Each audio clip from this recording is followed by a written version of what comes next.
Hello everyone, welcome to the 7th ever episode of MINUTIA MINUTE.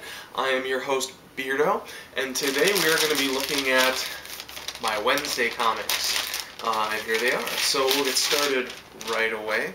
First of all, we got Stormwatch, issue 3. Now, Stormwatch has been kind of a mixed bag, I think, for people. People either really like it or really hate it.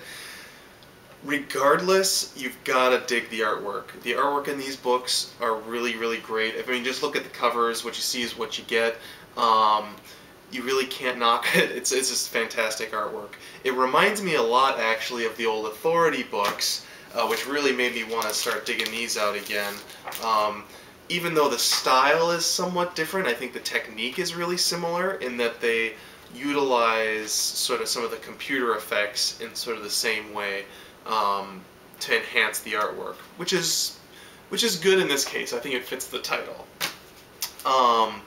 especially when it comes to, let's see if I can find it. I'm pretty sure it was in last issue, in this issue as well, going through the door, the yellow doors that they have, the portals. Definitely a carry forward. Definitely a carry forward from the old Authority books, and I really like that that sort of effect that they use for that.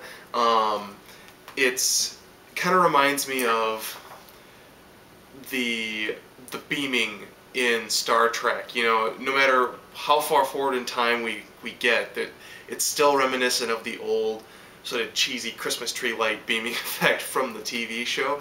Very much a relic of its time, yet, you know, is only slightly modified and has become iconic. Here you can see the same effect in the Authority. I mean, if this book had come out 5 years later, the doors wouldn't probably look like this, but just because computers were kind of coming into their own, they were experimenting in certain ways, and you get this sort of really cheesy computer effect that I just really love, and I like that they kept it for Stormwatch, even though it is kind of outdated. So that's something really good about Stormwatch. It continues in issue 3, art really consistent. Story-wise, it's still kind of hard to tell exactly. I mean, the story's definitely really building. It's just kind of a question of which direction it's going to go at this point. I think it's still building well, and I think that it has some potential. Agent 42Q did mention an issue he had with Jack Hawksmoor and the way he communicates with cities in this. I couldn't agree with him more. It's really obnoxious and almost ruins the whole comic book. It happens at the very beginning. It's only one page. So you go, oh, and then you debate about putting it down. But then if you keep reading, it continues to, you know, you kind of forget about it because it happened so early on. By the end of the book, you're kind of back into it. At least I was. So, yeah, that was the big downfall of this issue. I do like that they're continuing to kind of badmouth the JLA in this. Which is really kind of a bold move. It's kind of like, you know, showing their Wildstorm pride, which is kind of like if DC and Marvel were having their, you know, publishing feud, except they were both published by the same people, you know what I mean? So, kind of an interesting tone. That's one of the things I like the most about this book, actually. Okay, next, we have Action Comics issue 3. This was definitely a mixed bag. It's a lot of setup. Artistically, it's a mixed bag because it definitely feels rushed at times, especially Lois Lane feels really rushed, and I know that Rags Morales was struggling to get these issues out on time, so there's really no question of how much of a struggle it was. The least struggle-looking parts, the most breathtaking parts, are the scenes that take place on Krypton, which are phenomenal, although at the same time, they're also so dense that it's kind of hard to see what's going on. So in some ways, the best parts of this comic book are at the same time kind of the worst parts, which is kind of disappointing. And actually, as I look through this here now, it looks like Rags Morales did have a second illustrator on this. So not too surprising. Disappointing. Knowing that now actually makes it even more disappointing that it couldn't just be one solid writer. And I can't say I'm surprised because the new Krypton stuff didn't look like Rags Morales to me, and I just didn't, you know, look deeply enough into it to realize it's actually someone else. At least that's a stylistic choice. I'll give him style for now. We'll see if it continues, then it's not style, it's deadline, and that's no good to me. Let's see. Writing, I think I already said lots of setup. The thing that bugs me about it is we're finally kind of getting what the plot of the story arc is going to be, and it's already issue 3 before we're finally getting the arc. Sure, there's a lot of setup of tone and character, but at the same time, you can set up a plot that kind of interweaves all of that together. This definitely didn't do it. This feels like an all-new issue 1, or at least an all-new arc, because it is so far removed from sort of the direction the book was originally headed. So that bothers me a lot as well.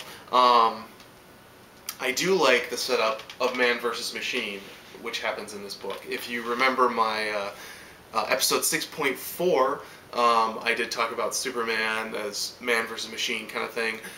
With the villain they set up in this and the way they set it up, definitely playing into that. So that's really exciting. I'm kind of proud of thinking of that. I bet you he stole it from me. Just kidding. Also, Lex Luthor has a really great moment at the end of this book that I laughed out loud. It was just perfect, and it was illustrated perfectly. So check it out for the end, if nothing else, because that part was really good. Okay, next, I got O.M.A.C. This is continuing to be a solid title. Really, really consistent in its art and its story, both of which are just fun, entertaining, can't go wrong. You know, check your baggage at the door and just have a good time. One of the things I really like about this book is that you do kind of have a flavor of the week kind of villain. Even though it is an overarching story, these do feel very self-contained, and there's a lot of comic in this comic, which I like. It steers away from the more decompressed stories that we've been getting. I think this is really where comics are best, because they're really in their own medium here, rather than a cinematic medium, which they're not. You know, they're not supposed to be storyboards, they're supposed to be comics. The only downside with this issue is that I had a little difficulty with the villain's motivations. They were a little unclear, but it's definitely building, and I think that they'll kind of clarify that more soon. So, pretty good book overall. The best book I picked up this week, hands down, was Animal Man. This book continues to just be amazing in every possible way. Jeff Lemire and Travel Foreman are rocking the house. It had been a while since I read issue 1 when I did my awards, and I really wish I had given Travel Foreman my Best Artist award, because he is right now my favorite artist by far of all of the DC New 52 titles. I gave him Best Cover, and I thought that was enough, but going through this I'm really regretting that. So Travel Foreman, you get the Bill Finger award of not enough credit from me for stuff. Overall, I mean, the story is building to a head, the art is getting freakier and freakier, and it is absolutely the perfect comic book. Another book that really has a lot of substance to it. I watched Nuggin Simic's DC New 52 comic reviews, and one of the things they said about this comic and about Swamp Thing, which I'll be getting to, that's another one I picked up, is that the cliffhanger isn't the only time action happens. You know, you don't have a lot of build-up, and then, oh my god, the end, where something major happens, but you don't get any denouement out of it. In this, the major action happens in the book, and the cliffhanger is just a natural progression rather than sort of the soap opera-y, you know, nothing happens until the very end, and then you play it out in the next issue. So that's something I really like about Animal Man and about Swamp Thing. Nug and Simic are definitely right when they say that about this book. Okay, next we have Swamp Thing. This title was actually pretty disappointing for me. It was really interesting. Story-wise, it was solid. The big problem, and it's the same problem I have with Action Comics, is that it's written by, or it's illustrated by multiple people again. In this case, the artist definitely illustrated way, way, way more of the comic book than Yannick Paquette did. So that's a problem for me. I mean, the filler artist they have is good enough that it melds fairly well together, but it doesn't change the fact that it's filler, and you can definitely tell. I don't know what to say about it. I mean, it's just one of those things, you can't be a good artist for comic books and not be able to meet a deadline. I mean, that's part of comics. No artist likes deadlines, right? But, I mean, that's part of the art of doing comics, is being able to draw well in a timely manner. I mean, that really is part of it. So, that's bugging me about Swamp Thing and about Action Comics, I guess, this week. Really a big problem. Part of the whirlwind storm of the New 52. It's a downside that, you know, they said they're going to be on time, which I like, and they should be on time, but you got to find good artists that can get you there on time rather than fill in, you know, have all these filler artists. Bugs me. Okay, the last thing I picked up this week was Spaceman issue 1 from Vertigo. Just came out actually last week, but I picked it up this week. It was only $1, which is one of the reasons why I picked it up, admittedly. Brian Azzarello and Eduardo Riso are 2 more reasons why you should pick this book up. Overall, it's not bad. The art is obviously going to be good. Eduardo Riso is so reliable. He has such a distinct style. It's always entertaining. Sadly, it's kind of predictable, you know? I mean, when he first came on the scene, I mean, he just took your breath away. And now, I mean, you expect that. So even though it's really good, it's kind of sad because you know what to expect from both of these guys at this point, especially when they work together. So they are still a super team, but at the same time, they're a predictable super team. As far as the story, it's really all building the world and building the characters. Really no introduction of story here.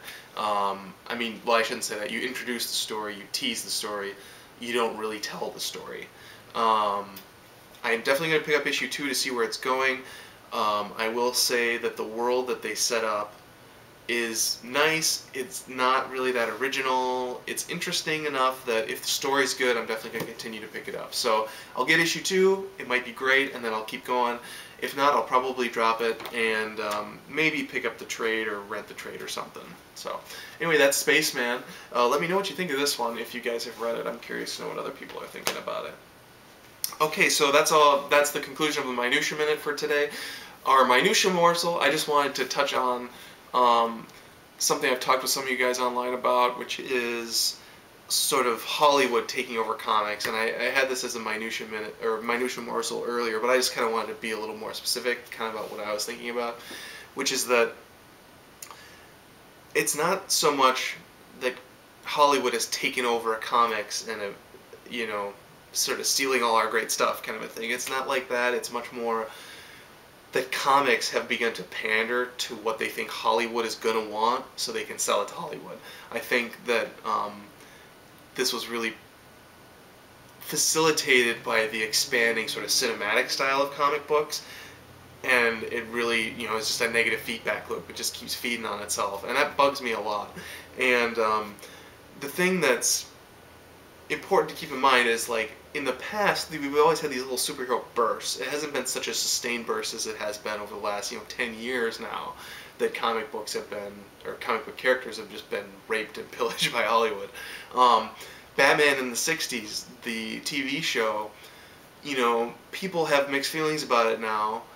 It was great for what it was, and as Denny O'Neil has said, the thing about the TV show was after 3 years, the fad was over, but comic books weren't. And they got the exposure, but then since the show died away, the comic book was allowed to grow on its own, and it had its own following. So you had just, this new golden age for Batman especially, right? Some of the best comic books out of that era were from Batman, which had, basically gotten all this new attention, but then it disappeared, and basically it was like fertilizer, but then it gave it space to grow. It didn't stick it in too small of a pot. The problem with comic book movies now is since they just don't want to go away, comic books have gotten the light, we've gotten the fertilizer, but you still have them in this tiny little pot trying to let them grow, but they're not. They're just getting stifled because you're dumping more and more fertilizer on them to the point where it's too much. So that's kind of what I feel about the whole Hollywood situation. And that's why I think it's still relevant, because I feel like this is a conversation people were having, 7, 8 years ago, and so the fact that I'm talking about it now seems really stupid. But I feel like that's it's more and more of a problem every single year because comic books are dying, and it's because they're not getting their own space to grow anymore. They're very much subservient to the higher ups, you know, the higher companies, the parent companies, the Warner Brothers and the Disney. So anyway, that concludes my minutia morsel. My next minutia morsel will be something fun again. You know, I really like digging through my old books and finding something random to share with you guys, as opposed to these big philosophical questions. So let me know what you think, and I will be back sometime. Next I'm going to review Ultimate Spider-Man, the new series, what I've read of it so far. So I'm really looking forward to that. I have read it, and I'm excited to talk about it. However, I'm not excited to talk right now because I've done so many videos. My voice has been dying for 4 days straight, so it'll be a few days. But thanks for tuning in. I hope you like the videos I have up now. I'll let you digest those for a little bit, and I'll be back eventually for all new Spider-Man issue 1, 2, and 3. So thanks, everybody.